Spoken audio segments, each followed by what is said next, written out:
Hello, నేను miss రావు. చంద్రబాబు నాయుడు గారు corporate కంపెనీలని ఆకర్షించడానికి బ్లాంక్ చెక్ రాసిస్తానన్నారు. మీకు ఎలాంటి రాయితీలు కావాలన్నా, ఎలాంటి వెసులుబాట్లు కావాలన్నా, ఎలాంటి వనరులు కావాలన్నా బ్లాంక్ చెక్ రాసిస్తాను. మీకు ఏం కావాలంటే అది సపోర్ట్ చేస్తాను, మీరు వచ్చి పెట్టుబడులు పెట్టండి అనేటువంటి ఒక పిలుపు ఆయన ఇవ్వడం జరిగింది. దానికి చాలామంది అట్రాక్ట్ అయ్యారు, పెట్టుబడులు పెట్టడానికి ముందుకు వస్తూ ఉన్నారు. ఆంధ్రప్రదేశ్లో ఉండేటువంటి వనరులు ఏవో ఉన్నాయి, ఎక్కడెక్కడ ఎలాంటి పెట్టుబడులు పెట్టచ్చు అనే దాని మీద కూడా power point presentation Chandrababu Naidu గారు ఇవ్వడం జరిగింది. సోమవారం రోజు అత్యంత కీలకమైనటువంటి పారిశ్రామికవేత్తలతోటి, టాప్ ఇండస్ట్రీస్లతోటి చంద్రబాబు నాయుడు గారు సమావేశాన్ని నిర్వహించడం జరిగింది. దాంట్లో 40,000 కోట్ల రూపాయల విలువైనటువంటి పెట్టుబడులు పెట్టడానికి టాటా కంపెనీ ముందుకు వచ్చింది. చంద్రశేఖరన్ గారు ఆ సమావేశంలో పార్టిసిపేట్ చేశారు. పవన విద్యుత్, సోలార్ విద్యుత్, ఈ రెండింటి మీద భారీ పెట్టుబడులు పెట్టడానికి టాటా కంపెనీ ముందుకు వచ్చింది. దాంతోపాటు విశాఖలో 10,000 మందికి ఉపాధి ఇచ్చేలా, ఉద్యోగాలు ఇచ్చేలాగా ఐటీ కంపెనీని కూడా టాటా కన్సల్టెన్సీ వాళ్ళు పెడుతూ ఉన్నారు. సో అంటే టాటా కంపెనీ ఎక్కువ పెట్టుబడులని ఆంధ్రప్రదేశ్లో పెట్టడానికి ముందుకు వచ్చారు. కేవలం టాటా కంపెనీ కాదు, అనేక మంది పారిశ్రామికవేత్తలు ఆ సమావేశంలో పాల్గొన్నారు. టాప్ కంపెనీస్ ఏవైతే ఉన్నాయో ఆ టాప్ కంపెనీలకు సంబంధించిన ప్రతినిధులు అక్కడ పాల్గొన్నటువంటి సందర్భంగా చంద్రబాబు నాయుడు గారు ఒకటే చెప్పారు, మీరు ఫస్ట్ కమ్ ఫస్ట్, అంటే ఫస్ట్ ఎవరు వస్తారో వాళ్ళకి ఏం కావాలన్నా కానీ ఇచ్చేస్తాం, బ్లాంక్ చెక్ రాసిస్తాం, మీకు ఏం కావాలో అది. ఈజ్ ఆఫ్ డూయింగ్ బిజినెస్ కాదు, ఇప్పుడు స్పీడ్ ఆఫ్ డూయింగ్ బిజినెస్ దిశగా మేము వెళ్తూ ఉన్నాము. వీలున్నంత వరకు 2027 లోపలే మొత్తం ఇండస్ట్రీస్ని పెట్టేసేయాలి, ఎస్టాబ్లిష్ అయిపోవాలి.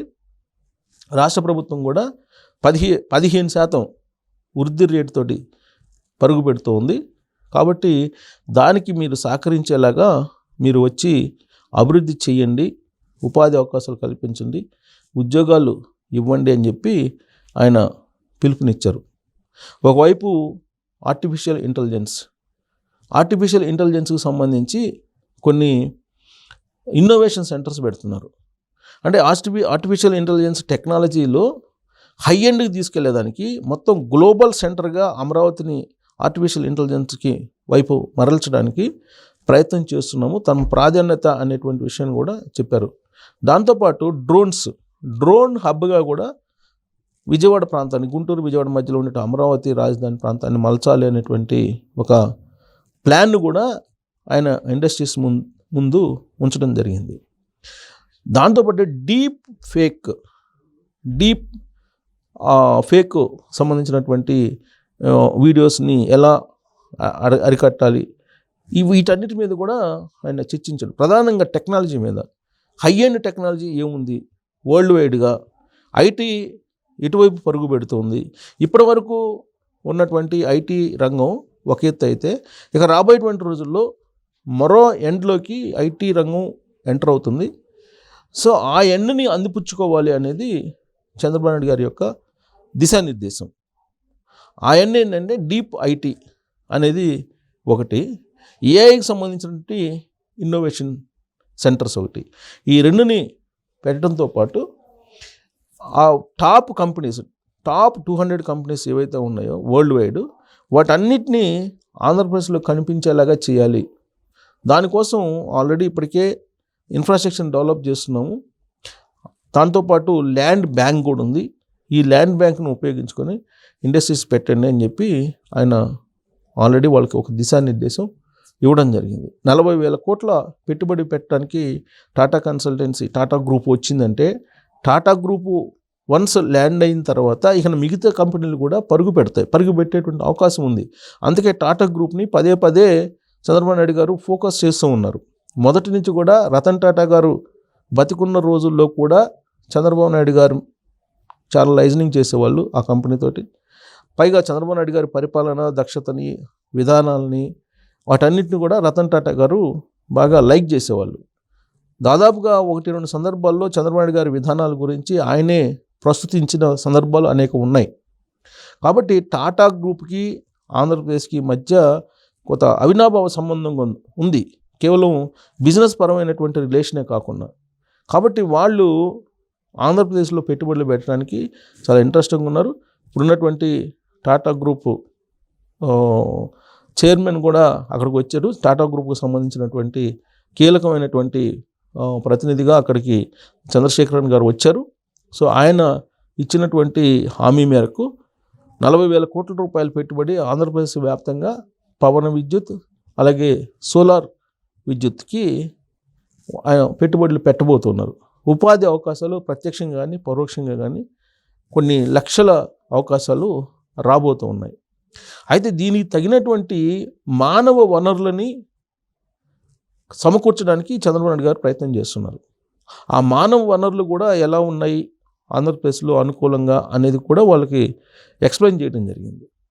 కాబట్టి మొత్తం ఆయన ఏంటంటే ఆంధ్రప్రదేశ్ అనేది ఒక డెస్టినేషన్ కావాలి, ఇన్నోవేషన్ డెస్టినేషన్ కావాలి, ఆర్టిఫిషియల్ ఇంటెలిజెన్స్కి సంబంధించినటువంటి ఇన్నోవేషన్ కావాలి, సైబర్ సెక్యూరిటీకి సంబంధించినటువంటి ఇన్నోవేషన్ కావాలి, డీప్ ఐటీకి సంబంధించినటువంటి హబ్ కావాలి, వరల్డ్ మొత్తం ఆంధ్రప్రదేశ్ వైపే చూడాలి అనేటువంటి యాంగిల్లో నేను బ్లాంక్ చెక్ రాసిస్తానని చెప్పి ఆయన చెప్తూ ఉన్నారు. దాంతోపాటు ఇంకొక ఇంపార్టెంట్ పాయింట్ ఆయన ఏం చెప్పారంటే, ఇండస్ట్రియలిస్టులకు అక్కడికి వచ్చినటువంటి వాళ్ళకి ప్రతి ఇంట్లో ఒక ఇండస్ట్రియలిస్ట్ ఉండాలి, ఆ తరహా ప్రయత్నాలు మేము చేస్తున్నాం, దానికి మీరు సహకరించాలి అనేటువంటిది ఆయన చెప్పారు. ఆల్రెడీ ఎన్నికల ముందే చంద్రబాబు నాయుడు గారు P4 ఫార్ములా అనేది ఒకటి చెప్పారు. యాక్చువల్గా మనకు అందరికి కూడా ఇప్పుడు పరిచయం ఉంది ఏంటంటే PPP మోడ్, అంటే 3 Pలు, పబ్లిక్ ప్రైవేట్ పార్ట్నర్షిప్. ఇప్పుడు అలా కాదు, ఇప్పుడు P4కి తీసుకెళ్లారు, దాన్ని నెక్స్ట్ ఎండ్కి తీసుకెళ్తున్నారు చంద్రబాబు నాయుడు గారు.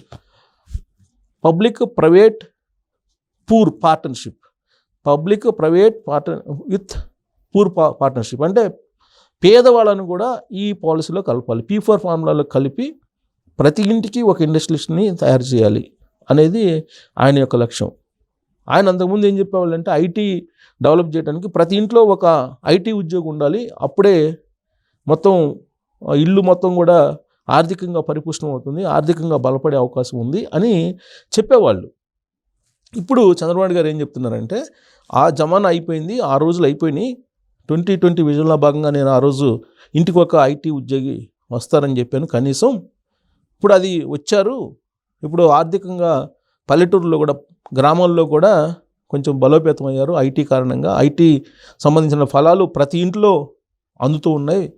కాబట్టి ఇప్పుడు రాబోయేటువంటి రోజుల్లో ఇప్పుడు ఉద్యోగం కోసం కాదు, 10 మందికి ఉద్యోగం ఎలా ఇప్పించాలి అనేటువంటి ఆలోచన చేయాలి.